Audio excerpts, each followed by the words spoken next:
Компьютерде запись экрананы қалай жасаймыз? Бүгін мен сіздерге ең оңай жолын көрсетемін. Соңына дейін қараңыздар.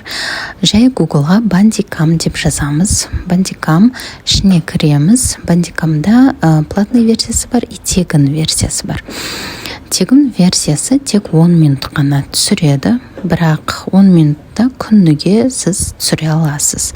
Ал получить полную версию дегенді басыңыздар, ол айына $33 алатын болады, бірақ ішінде толығымен даусыңызды керемет жазады, ойын ойнасаңыз ойыңызды түгелімен жазады.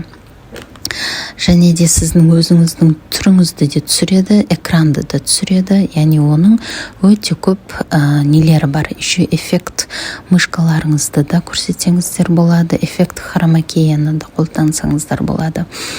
Сол үшін, егер сіз толығымен қолданам десеңіздер, өте керемет приложение. Бұны сіздер скачать етесіздер, жүктеп аласыздар. Жүктеу өте оңай, тез. Закачать дейсіз, запустить дейсіз, далее деп басып, ашып қолдана бересіз. Яғни қиын еш нәрсесі жоқ.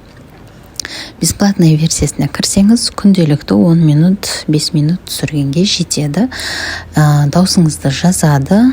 Және де мұнда папкаға автоматически сохранить етіледі. Бірақ папкаға сохранить еткен кезде оны белгілі бір өзіңіздің неңізге, телефоныңызға аударуыңыз керек.